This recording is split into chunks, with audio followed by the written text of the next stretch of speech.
मैं परमेश्वर का धन्यवाद देता हूँ एक बार फिर से हमें प्रभु ने सौभाग्य दिया ताकि हम उसके जीवित और पाक कलाम को सीख सकें। पिछले दिनों से हम उद्धार के विषय में सीखते आ रहे हैं कि उद्धार का प्रमाण या उद्धार का सबूत क्या है, नया जन्म का अर्थ क्या है। और प्रेरितों के कार्य 4:12 के अनुसार स्वर्ग के नीचे पृथ्वी पर मनुष्यों में कोई और दूसरा नाम दिया ही नहीं गया जिसके द्वारा हम उद्धार पा सकें। आज हम एक चीज़ के ऊपर फोकस करेंगे कि पापी होने से हम क्या थे। जब हम प्रभु यीशु मसीह में आने से पहले हम क्या थे, पापी होने के द्वारा हम क्या थे। तीतुस की पत्री 3 अध्याय 3, 4, 5 वचन में पढ़ रहा हूँ। तीतुस की पत्री 3 अध्याय उसका 3, 4, 5।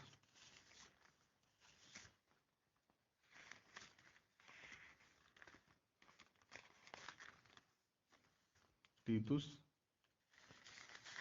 3 अध्याय 3, 4, 5। क्योंकि हम भी पहले निर्बुद्धि और आज्ञा न मानने वाले और भ्रम में पड़े हुए और विभिन्न प्रकार की अभिलाषाओं और सुख विलास के दासत्व में थे और वैर भाव और ढा करने में जीवन व्यतीत करते थे और घृणित थे और एक दूसरे से बैर रखते थे। पर अब पर जब हमारे उद्धारकर्ता परमेश्वर की कृपा और मनुष्यों पर उसका प्रेम प्रकट हुआ तो उसने हमारा उद्धार किया, और यह धर्म के कामों के कारण नहीं जो हमने आप किए हैं, पर अपनी दया के अनुसार नए जन्म के स्नान और पवित्र आत्मा के हमें नया बनाने के द्वारा हुआ। हालेलुया। तो पहली चीज, हम पापी थे, अधर्मी थे, हम श्रापी थे, व्यवस्था के अधीन थे, हम आत्मिक रोगी थे, मौत की सजा के हकदार थे, शैतान के वश में थे। ये सारी चीजें हमारे ऊपर लागू थी। जब हमारा जन्म हुआ तो हम ये सारी बातें लेकर पैदा हुए। उपदेशक 7 का 1 भी कहता है, उपदेशक 7 अध्याय 1 वचन में पढ़ता हूँ, अच्छा नाम अनमोल इत्र से और मृत्यु का दिन जन्म के दिन से उत्तम है। अच्छा नाम, कोई भी मनुष्य का अच्छा नाम अनमोल इत्र से, उसकी खुशबू से, और मृत्यु का दिन जन्म के दिन से उत्तम है, क्योंकि हर मनुष्य का जन्म पाप में ही होता है। पाप के बीज के द्वारा माँ के गर्भ में पाप के द्वारा प्रवेश होता है। नीति वचन 22 का 1 भी हम देख लेते हैं। नीति वचन 22 का 1।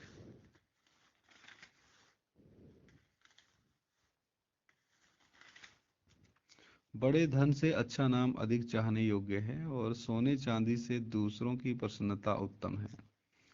तो ये एक परमेश्वर द्वारा एक मनुष्य के जीवन में लाए गए बदलाव का नतीजा देखने को मिलता है कि ये एक अच्छा जो परमेश्वर का जन है उसको बड़े धन से लेना कुछ नहीं है, और अच्छा नाम यानी कि उसका अच्छा चरित्र जो लोगों के बीच में झलकता है वो अधिक मायने रखता है, और सोने चांदी से दूसरों की प्रसन्नता उत्तम है। ऐसा मनुष्य सोने चांदी की खुशी से बढ़कर दूसरे मनुष्यों की जो प्रसन्नता है, अपने अपने परमेश्वर को जानने में, अपने सृजनहार को, अपने अनंत काल के पिता को खोजने में, और अपने अनंत काल के पिता के ज्ञान को, उनकी अनंत काल की मर्जी को जब हम दूसरे मनुष्यों के मध्य लेकर जाते हैं तो ऐसी खुशी उस मनुष्य को जो परमेश्वर के वचन के अनुसार चल रहा है, उस मनुष्य को एक खुशी का अनुभव होता है, और वो खुशी सोने चांदी की प्राप्ति से भी बढ़कर कहीं उसकी नज़रों में होती है। तो उपदेशक जो 7 का 1 में हमने देखा, मृत्यु का दिन जन्म के दिन से ज़्यादा उत्तम है, लेकिन ये मृत्यु का दिन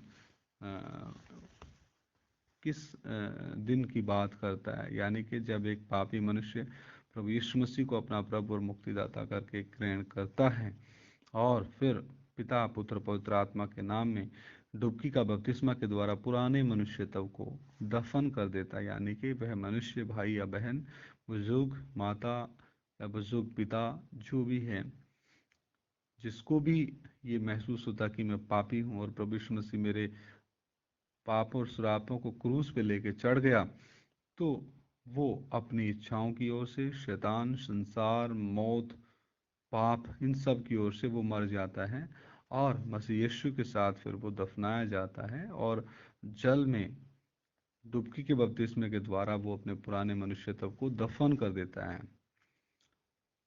इस कारण जब वो बाहर आता है तो वो एक नई सृष्टि बन जाता है। फिलिपुस 1:20-21 भी हम देखते हैं। फिलिपुस की पत्री 1:20-21। फिलिपुस की पत्री 1:20-21।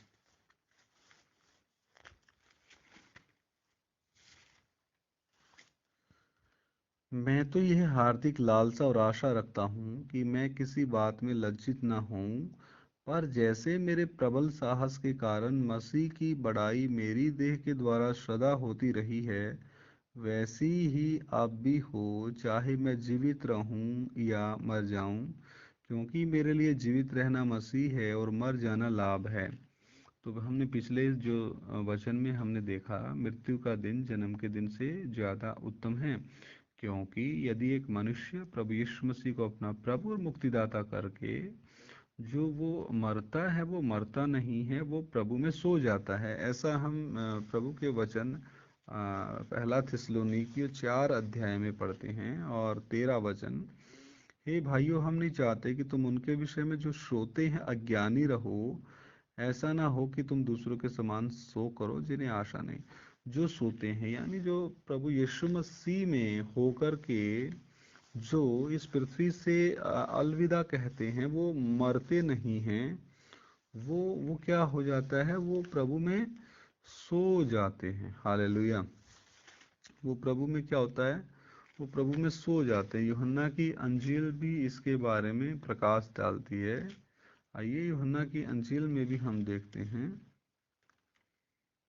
यूहन्ना की अंजील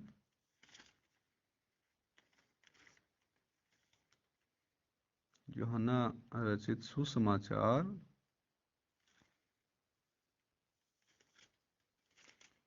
यूहन्ना रचित सुसमाचार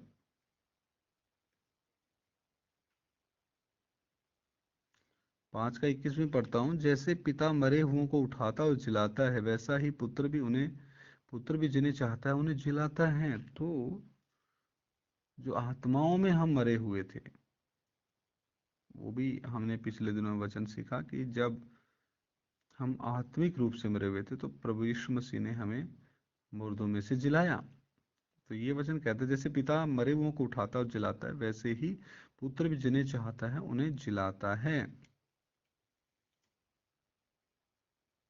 और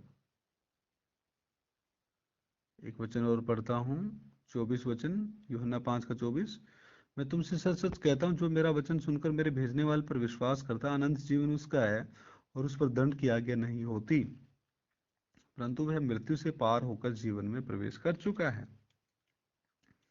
और भी मैं वचन 25 भी कहता हूँ। मैं तुमसे सच सच कहता हूँ माफी चाहता हूँ, वह समय आता और अब है जिसमें मृतक परमेश्वर के पुत्र का शब्द सुनेंगे, और वे जो सुनेंगे वे जिएंगे।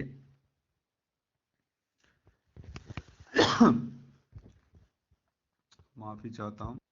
इसमें स्पष्ट है कि मृतक परमेश्वर के पुत्र का शब्द सुनेंगे और जो सुनेंगे वे जिएंगे, यानी कि जितने प्रभु यीशु मसीह को ग्रहण करके इस दुनिया को छोड़ के गए, वो परमेश्वर का शब्द सुनेंगे और वो मुर्दों में से जी उठेंगे। वो तीसरा उद्धार होगा, अंतिम उद्धार की मैं बात कर रहा हूँ। तो यहाँ पर वचन में लिखा है कि जो उसका शब्द सुनेंगे वो क्या होंगे, जिएंगे। और भी वचन हम देखते हैं, यूहन्ना 6:39। और मेरे भेजने वाले की इच्छा यह है कि जो कुछ उसने मुझे दिया है उसमें से मैं कुछ ना खोऊं, परंतु उसे अंतिम दिन फिर जिला उठाऊं। अंतिम दिन क्योंकि 40 वचन, क्योंकि मेरे पिता की इच्छा यह है कि जो कोई पुत्र को देखे और उस पर विश्वास करे वह अनंत जीवन पाए, और मैं उसे अंतिम दिन फिर जिला उठाऊंगा। यानी कि अंतिम दिन मतलब जब गुप्त आगमन होगी। तो कितना स्पष्ट परमेश्वर का वचन है, कितना स्पष्ट है। और भी हम देखते हैं यूहन्ना 6 का 63-64 वचन पढ़ते हैं। आत्मा तो जीवनदायक है, शरीर से कुछ लाभ नहीं। जो बातें मैंने तुमसे कही हैं वे आत्मा है और जीवन भी हैं, परंतु तुम में से कुछ ऐसे हैं जो विश्वास नहीं करते। क्योंकि यीशु पहले ही से जानता था कि जो विश्वास नहीं करते वे कौन है और कौन मुझे पकड़वाएगा। तो यहाँ एक बात देखने को मिलती है कि आत्मा तो जीवनदायक है, और आत्मा के द्वारा ही जीवन हमें मिलता है, और शरीर से हमें कुछ भी लाभ इसके द्वारा हमें नहीं है। तो अनंत जीवन कौन है? अनंत जीवन यूहन्ना 17:3 के अनुसार अनंत जीवन प्रभु यीशु मसीह को जानना ही क्या है? अनंत जीवन है। अनंत जीवन प्रभु यीशु मसीह को जानना ही क्या है? अनंत जीवन है। और भी प्रभु यीशु मसीह ने कहा, जो यूहन्ना 8:23, उसने उनसे कहा, तुम नीचे के हो, मैं ऊपर का हूँ। तुम संसार के हो, मैं संसार का नहीं हूँ। Hallelujah, hallelujah. और भी यूहन्ना 8:51 में पढ़ता हूँ, मैं तुमसे सच सच कहता हूँ कि यदि कोई व्यक्ति मेरे वचन पर चलेगा तो वह अनंत काल तक मृत्यु को ना देखेगा। अनंत काल तक क्या नहीं देखेगा? मृत्यु को नहीं देखेगा, जो व्यक्ति मेरे वचन पर चलेगा। कितना स्पष्ट परमेश्वर का जो वचन है, कितना स्पष्ट है, इसमें कोई दो राय नहीं है। और भी हम देखते हैं, और भी हम वचन परमेश्वर के पवित्र शास्त्र से हम देखते हैं। यूहन्ना 11वां अध्याय 25 वचन, यीशु ने उससे कहा, पुनरुत्थान और जीवन मैं ही हूँ। जो कोई मुझ पर विश्वास करता है वह यदि मर भी जाए तो भी जिएगा, और जो कोई जीवित है और मुझ पर विश्वास करता है वह अनंत काल तक ना मरेगा। क्या तू इस बात पर विश्वास करती है या करता है? हालेलुया, मैं तो करता हूँ। पुनरुत्थान और जीवन प्रभु यीशु मसीह है, और जीवन में ही जीवन प्रभु यीशु मसीह है, और मैं उस पर विश्वास करता हूँ। तो प्रभु का क्या वायदा? यदि ऐसा मनुष्य जो ऐसा विश्वास करता है कि पुनरुत्थान और जीवन प्रभु यीशु मसीह ही है, वो यदि मर भी जाए तो भी जिएगा गुप्तागमन में, और जो कोई जीवित है और प्रभु यीशु मसीह पर विश्वास करता है वह अनंत काल तक नहीं मरेगा। हालेलुया। यानी कि वो जब कयामत होगी वो जीवता ही बदल दिया जाएगा परमेश्वर के द्वारा। तो इसलिए हम फिलिप्पुस 1:20-21 एक बार फिर पढ़ के प्रार्थना करेंगे। ये सारी चीज़ें डिटेल पिछली वचन को और गहराई से बताने के लिए हमने पढ़े। फिलिप्पुस 1:20-21, मैं तो यही हार्दिक लालसा और आशा रखता हूँ, प्रेरित पौलुस फिलिपियों की कलीसिया को लिख रहा है, कि मैं किसी बात में लज्जित ना हूँ, पर जैसे मेरे प्रबल साहस के कारण मसीह की बड़ाई मेरी देह के द्वारा सदा होती रहती है, वैसी ही अब भी हो, चाहे मैं जीवित रहूं या मर जाऊं, क्योंकि मेरे लिए जीवित रहना मसीह है और मर जाना लाभ है। आइए सर झुकाएं, प्रार्थना करें। महान जीवते प्रभु, इस भेद को एक एक हृदय में समझने के लिए आप उनकी ज्ञान बुद्धि समझ को खोल दो। हे मेरे परमेश्वर, तेरा नाम महिमा पाए। जो जो ये वचन सुने उनके हृदयों में तेरा वचन कार्य करे, और पिता परमेश्वर उनको पहचाना जाए। जीना मसीह, मरना लाभ। हालेलुया। सारा आदर महिमा जलाल तेरे नाम को देते हुए ये प्रार्थना हमारे उद्धार के कर्ता प्रभु यीशु मसीह के सामर्थ्य पवित्र नाम से मांग लेते हैं। सुनो और ग्रहण करो। आमीन, आमीन।